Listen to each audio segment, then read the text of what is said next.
Right breaking news చూస్తున్నాం మనం. మంచు వివాదాలు ప్రతిరోజు కూడా ఒక కొత్త టర్న్ ని తీసుకుంటున్నాయని చెప్పాలి. మరి ఈ నేపథ్యంలో ఈరోజు మంచు మనోజ్ కూడా ఒక సంచలన నిర్ణయం తీసుకోబోతున్నారు, సంచలన ప్రచారం చేయబోతున్నట్టు కూడా వార్తలు వచ్చాయి. దీని నేపథ్యంలో నిన్న జల్పల్లి టు తిరుపతి మోహన్ బాబు చేరుకున్నారు. అయితే రాజపల్లి పోలీసులు గన్ని సబ్మిట్ చేయమనడంతో ఆయన ఈరోజు తిరుపతిలో గన్ని సబ్మిట్ చేసినట్లు తెలుస్తుంది. మీరు విజువల్స్ లో చూసుకున్నట్టయితే గన్ని చూస్తున్నాం, అదేదో పిస్తోల్ అనుకున్నాం ఇప్పటి వరకు కూడా, కానీ గన్ చాలా పెద్దగా ఉంది. అయితే పోలీసులకు మోహన్ బాబు పిఏ సతీష్ కుమార్ అందజేశారు గన్ని. అయితే దీనికి సంబంధించి మరిన్ని డీటెయిల్స్ మా ప్రతినిధి లైవ్ లో దామోదర్ అందిస్తారు. రైస్ దామోదర్, చెప్పండి, గన్ని మనం చూసినట్లయితే కూడా చాలా పెద్ద గన్ లాగా అనిపిస్తుంది, అసలు అదేం గన్?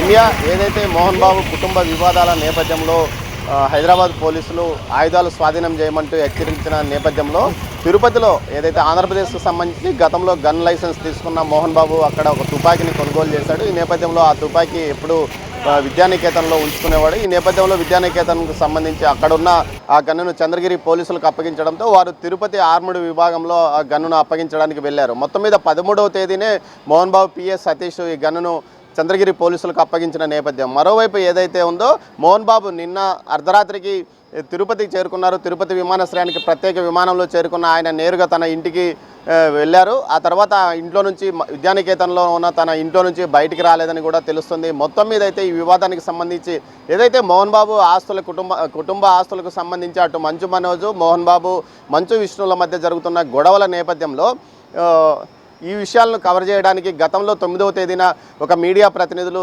మోహన్ బాబు కాలేజ్ వద్దకు వెళ్ళగా అక్కడ వారిపైన బౌన్సర్లతో పాటు అక్కడున్న సిబ్బంది కూడా దాడి చేశారు. ఈ దాడిలో వారు తీవ్రంగా గాయపడిన నేపథ్యం. ఒక కెమెరాలు ధ్వంసం కావడమే కాకుండా ఓ కెమెరామెన్కి అయితే చెవు పగిలిపోయి కర్ణబేరులో రంధ్రం కూడా ఏర్పడిన నేపథ్యము. అంతేకాకుండా అరగంట పాటు వారిని ఏదైతే గెస్ట్ హౌస్లో నిర్బంధించి వారిని చితకబాదినట్లు కూడా వారు ఫిర్యాదు చేసిన నేపథ్యం. అయితే దీనికి సంబంధించి పోలీసులు కేవలం బెయిలబుల్ సెక్షన్లతో కేసు నమోదు చేయడం జరిగిందని మీడియా ప్రతినిధులు ఆరోపిస్తున్నారు. ఈ నేపథ్యంలో ఎవరైతే అతని వ్యక్తిగత కార్యదర్శి సతీష్తో పాటు మరో 6 పైన బౌన్సర్ల పైన కూడా గుర్తించాము, వారిపైన కేసులు పెడుతున్నాము, వారి మీద కేసులు పెట్టాము, పార్టీ 1C నోటీసులు ఇస్తున్నామంటూ చంద్రగిరి పోలీసులు చెప్తున్న నేపథ్యంలో ఈ విషయాలపైన తీవ్రంగా ఆగ్రహం వ్యక్తం చేస్తున్నారు మీడియా ప్రతినిధులు. ముఖ్యంగా ఏదైతే తమను అంతం చేయడానికి ప్రయత్నించి హత్యాయత్నం చేసిన వారిపై హత్యాయత్నం కేసు కాకుండా బెయిలబుల్ సెక్షన్లతో ఏ విధంగా కేసులు నమోదు చేస్తారంటూ కూడా చెప్తున్న నేపథ్యం. మొత్తం మీద అయితే మోహన్ బాబు విద్యా సంస్థలకు సంబంధించి ముందు నుంచి అనేక వివాదాలు, ఎవరిని లక్ష్య పెట్టేవారు కాదు, అధికారులను కానీ అదేవిధంగా పోలీసులను కానీ లక్ష్య పెట్టకుండా మోహన్ బాబు కానీ ఆయన సిబ్బంది కానీ ఆయన కుటుంబం కానీ వ్యవహరించిందనే నేపథ్యం. గతంలో ఏదైతే ఎన్నికల సమయంలో ఎన్నికల నిబంధనలు ఉల్లంఘించి ఎన్నికల కోడ్ ఉన్నప్పటికీ తన విద్యార్థుల చేత 2019లో రోడ్డు మీద బైఠాయించి ఏకంగా పెద్ద ఎత్తున ఆందోళన కూడా చేసిన నేపథ్యం మోహన్ బాబుకు ఆయన కుమారులకు కలిగి ఉంది నేపథ్యం. దీంతోపాటు ఈ మధ్య కాలంలోనే ఏదైతే మోహన్ బాబు పాఠశాల ఏదైతే విద్యానికేతన్ సంస్థల వెనుక ఒక కొట్టాల అనే గ్రామం ఉంది, ఆ గ్రామానికి సంబంధించి రోడ్డును లేకుండా చేస్తున్నాడంటూ గ్రామస్తులు ఆందోళన చేయడంతో వారి మీద దాడి చేసి వారిని నిర్బంధించారనే ఆరోపణలు ఉన్నాయి. ఈ నేపథ్యంలో వారందరినీ స్థానిక ఎమ్మెల్యే జోక్యం చేసుకొని వారు విడిపించారని చెప్తున్నారు. అంతకు మునుపు ఏదైతే 2024 ముందు ఏదైతే జనవరి నెలలో అయితే ఏకంగా వైఎస్ఆర్సీపీకి సంబంధించి ఎంపీటీసీ సభ్యుడి మీద రెక్కి కూడా నిర్వహించారంటూ కూడా అప్పట్లో ఆరోపణలు వచ్చాయి. దీంతోపాటు పోలీసులు కేసు నమోదు చేశారు. తర్వాత అప్పట్లో తనకున్న వైసీపీతో ఉన్న సంబంధాల నేపథ్యంలో కేసు కాకుండా వారితో అప్పట్లో రాజీ కూడా అయ్యాడు. ఆ విషయంలో పెద్ద ఎత్తున గొడవలు కూడా జరిగిన నేపథ్యం. మొత్తం మీద మోహన్ బాబు ఏ రోజు అటు అధికారులను కానీ అటు ప్రభుత్వ అధికారులను కానీ అటు ఏదైతే స్థానికులు కానీ ఏమాత్రము పట్టించుకోకుండా వారి మీద దుందుడుకు విధానంతోనే ముందుకెళ్లాడంటూ కూడా పెద్ద ఎత్తున విమర్శలు వస్తున్నాయి. దీంతోపాటు భూసేకరణ సందర్భంగా కూడా అప్పట్లో పెద్ద ఎత్తున ఏదైతే ఆ విద్యా సంస్థలకు సంబంధించి భూసేకరణ సందర్భంగా కూడా పెద్ద ఎత్తున వివాదాలు వచ్చాయి. మొదటి నుంచి తనదే పైచేయిలాగా వ్యవహరించిన మోహన్ బాబు ప్రస్తుతం ఏమాత్రము బయటికి రాకుండా సైలెంట్గా ఉన్న నేపథ్యం.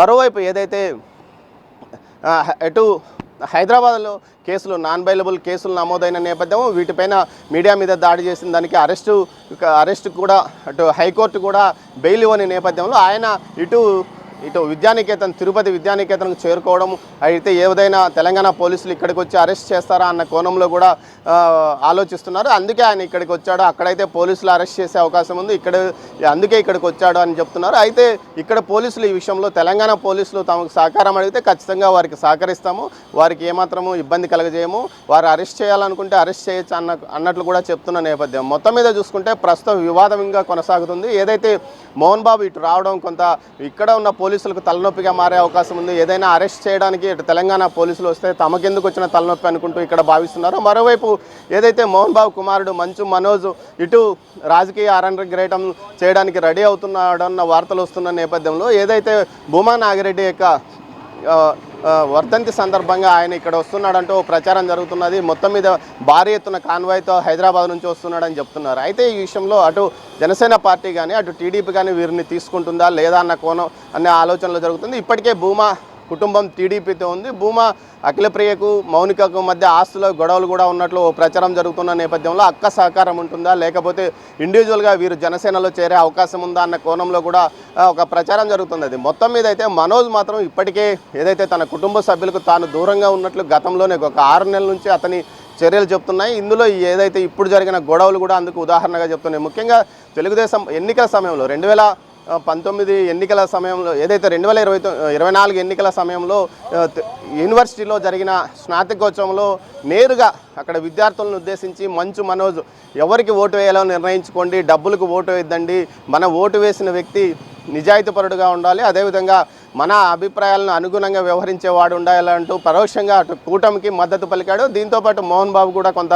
బీజేపీకి అనుకూలంగా అదే వేదిక మీద మాట్లాడాడు. అయితే అదే సమయంలో మంచు విష్ణు ఏమాత్రం రాజకీయాల గురించి ప్రస్తావన చేయకపోవడం, మంచు విష్ణు అటు వైసీపీతో కుటుంబ రాజకీయ బంధుత్వం కలిగి ఉండడం, మనోజ్ ఇటు టీడీపీకి చెందిన ఏదైతే భూమా కుటుంబంతో బంధుత్వం కలిపి ఉండడం, ఇది ఇద్దరు దారులు వేరని అప్పుడే తెలిసింది. అయితే అప్పట్లో చంద్రబాబు నాయుడును కలిసి తనకు పోటీ చేసే అవకాశం ఇవ్వాలంటూ మౌనిక కూడా కోరిందని ఒక ప్రచారం జరిగింది. ముఖ్యంగా ఏదైతే చిత్తూరు జిల్లాలో ఒక సీటుతో పాటు లేకపోతే కర్నూలు జిల్లాకు సంబంధించి నంద్యాల జిల్లాకు సంబంధించి ఆర్లగడ్డ కానీ నంద్యాల కానీ తమకు అవకాశం ఇవ్వాలని ఆమె కోరినట్టు సమాచారం. ఏదైతే తన అక్క మంత్రిగా ఉన్నప్పుడే మౌనిక రాజకీయంగా యాక్టివ్గా ఉండేది. తన సోదరి మీద అప్పట్లో సుబ్బారెడ్డి కానీ ఇతర ప్రతిపక్షాలు కానీ విమర్శలు చేసినప్పుడు ధీటుగా ఈ అమ్మాయి కూడా మాట్లాడిన నేపథ్యం. ఈ నేపథ్యంలో రాజకీయంగా తానే యాక్టివ్గా కావాలని భావించిన ఆమె తన వివాహం ఏదైతే పునర్వివాహం తర్వాత ఇప్పుడు మనోజ్తో ఉన్న సమయంలో మనోజ్ను వివాహం చేసుకున్న తర్వాత రాజకీయంగా మరింత బలపడాలనే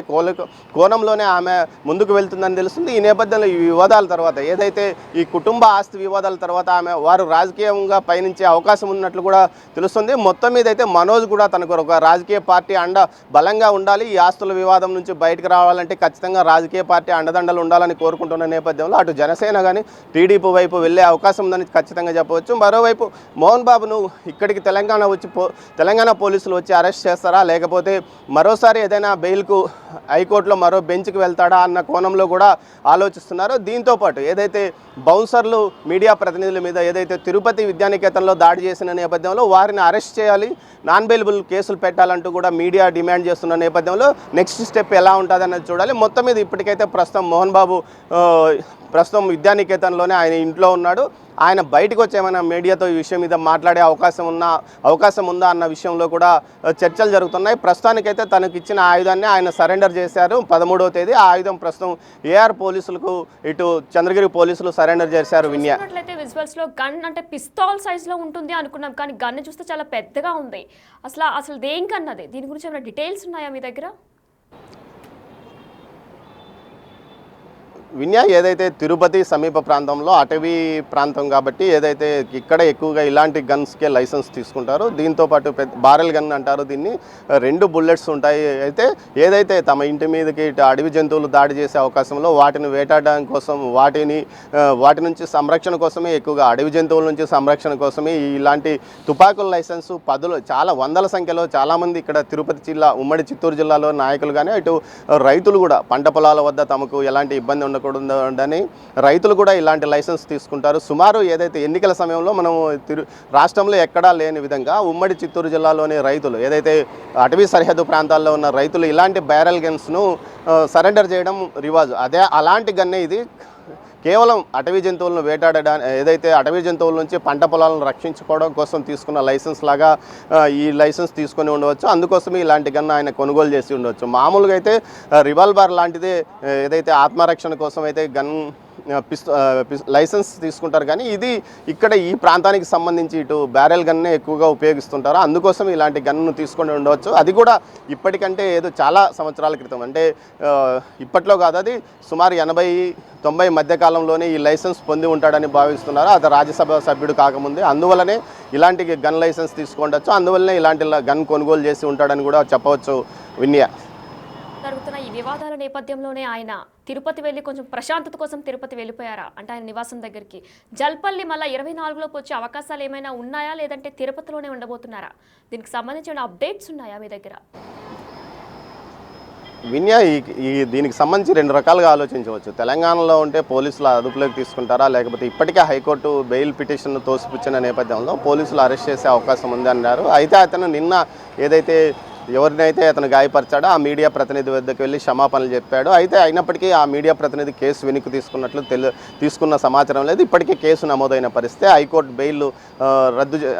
బెయిల్ పిటిషన్ తోసిపుచ్చిన నేపథ్యంలో ఇక్కడికి వచ్చి ఇక్కడ నుంచి మరోసారి ఏదైనా హైకోర్టు ద్వారా బెయిల్ తీసుకోవడానికి ప్రయత్నిస్తుడా, లేకపోతే సరెండర్ కావడానికి ఏదైనా మార్గాలు చూసుకోవడానికి, కొంత ఆలోచించుకోవడానికి సమయం కోసం ఇక్కడికి వచ్చాడా, లేకపోతే ఇక్కడ నుంచి కుటుంబంలో ఉన్న ఏర్పడిన కలతలను రాజీ మార్గంలో పరిష్కరించుకోవడానికి ఇక్కడ కొంతమంది ఆయనకు సన్నిహిత కుటుంబ సభ్యులు ఉన్నారు, వారి ద్వారా ఏదైనా రాజీ మార్గంలోకి వెళ్ళడానికి ప్రయత్నిస్తున్నాడు. ఈ 3 కోణాల ద్వారా ఆలోచించవచ్చు. ముఖ్యంగా అరెస్ట్ కావడం అనేది సుప్రీంకోర్టుకు వెళ్ళే అవసరమైతే బెయిల్ తెచ్చుకునే అవకాశం ఉంది. కానీ ముందుగా కుటుంబంలో ఏర్పడిన ఏదైతే సమస్యలు, బయట జరుగుతున్న ప్రచారం వల్ల మంచు కుటుంబం యొక్క పరువు ప్రతిష్టలు నానాటికి రోజుకు దిగజారిపోతున్న పరిస్థితుల్లో ముఖ్యంగా సెలబ్రిటీలుగా ఉన్నారు. తాము ఎవరికి తల వంచమో ఆ స్థాయిలో మాట్లాడతామంటూ గొప్పలు చెప్పుకున్న ఈ కుటుంబం సభ్యులు ఒక్కసారిగా ఆస్తి కోసం బజార్న పడి కొట్టుకోవడం లాంటి విజువల్స్ బయటికి రావడంతో ప్రతిష్ట చాలా వరకు దిగజారింది. అది కూడా ముఖ్యంగా ఆయన తాను చిత్తూరులో తిరుగులేని వ్యక్తిని, ముఖ్యంగా తనకు ఎవరు ఎదురు చెప్పేవారు లేరంటూ చెప్పుకుంటూ ఉన్న వ్యక్తి అలాంటి వ్యక్తి తన కుటుంబం ఏదైతే ఆస్తుల వివాదంలో కొడుకుల మధ్య వివాదం, అటు తనకు చిన్న కొడుకు మధ్య జరిగిన గొడవల నేపథ్యంలో వీటినన్నిటినీ పరిష్కరించుకోవడానికి ఏదైతే మోహన్ బాబు విద్యాసంస్థల వేదికగా ఏదైనా ఆయన తన సన్నిహిత కుటుంబ సభ్యులు, అంటే తన సోదరులు కానీ అటు తన బావమరుదుల ద్వారా కానీ ఏదైనా ప్రయత్నం చేయడానికి ఇక్కడికి వచ్చింటాడా అన్న కోణంలో అంటున్నారు. మొత్తం మీద అయితే కొంత రాజీ మార్గానికి ఎంచుకోవడానికి, అందుకోసం ఇక్కడికి నుంచి రాజీ మార్గం చేస్తే బాగుంటుంది. అదే హైదరాబాద్లో ఉంటే రోజు తలనొప్పిగా ఏదైతే అన్నదమ్ములు ఇద్దరు ఉంటారో అక్కడే వారిద్దరూ రోజు గొడవ పడుతున్న పరిస్థితి. నిన్న మరోసారి ఏదైతే తన జనరేటర్లోకి చక్కెర పోసి విద్యుత్ షార్ట్ సర్క్యూట్ అయ్యి అగ్నిప్రమాదం జరగడానికి అగ్నిప్రమాదం జరిగే విధంగా చర్యలు చేశాడంటూ కూడా మంచు మనోజ్ మరోసారి ఫిర్యాదు చేసిన నేపథ్యంలో ఇలాంటి గొడవలన్నింటినీ పూర్తిగా ఫుల్ స్టాప్ పెట్టడానికి ఏదైతే తిరుపతిలోని విద్యానికేతన్ చేరుకొని ఇక్కడి నుంచి ఆయన తన రాజీ చర్చలు ప్రారంభించే అవకాశం ఉందని కూడా తెలుస్తుంది. దీనికి తగ్గట్టుగానే ఈరోజు కొంతమంది తనకు అత్యంత సన్నిహితులైన కుటుంబ సభ్యులు, తన సోదరుడితో పాటు తన బావమరుదులను కూడా ఆయన తన వద్దకు పిలిపించుకున్నట్లు ప్రచారం జరుగుతుంది. మనం చూస్తున్నాం గన్ని ఇప్పుడే రాచకొండ పోలీసులు ఎప్పుడైతే గన్ని సబ్మిట్ చేయమన్నారో ఈ నేపథ్యంలో గన్ని తిరుపతిలో సబ్మిట్ చేశారు. మోహన్ బాబు యొక్క పిఏ సతీష్ కుమార్ సబ్మిట్ చేశారు. అయితే 30 మంది మీద కూడా కేసు పెట్టారు తిరుపతిలో పోలీసులు. ఎందుకంటే గత వారం రోజులుగా కూడా మంచు వివాదాలు కొనసాగుతున్న నేపథ్యంలో అక్కడ కూడా మీడియాపై దాడి చేసిన ఘటనలో మోహన్ బాబు అనుచరుల మీద పోలీసులు అరెస్ట్ చేశారు. ఒక 30 మంది మీద కేసు పెట్టారు, అరెస్ట్ కూడా చేయబోతున్నారు. అయితే గత వారం రోజులుగా కూడా ఈ గొడవలు కొనసాగుతూనే ఉన్నాయి. ఈ నేపథ్యంలో నిన్న కూడా మరియు సరికొత్తగా జనరేటర్లో షుగర్ పోశారు అంటూ కూడా మనోజ్ ఒక ట్వీట్ ని విడుదల చేశారు. అయితే ఈ రోజు సరికొత్తగా మనోజ్ జనసేన టీడీపీ పార్టీలో మనోజ్ అలానే సత్యమణి మౌనికతో చేరబోతున్నారు. శోభా నాగిరెడ్డి జయంతి వేడుకల సందర్భంగా ఈ రోజు ఆ ప్రచారం కూడా, అంటే ఈ రోజు దాన్ని రివీల్ కూడా చేయబోతున్నారంటే సమాచారం కూడా అందింది. మరి దీనికి సంబంధించి కూడా అప్డేట్స్ కొనసాగుతూనే ఉంటాయి.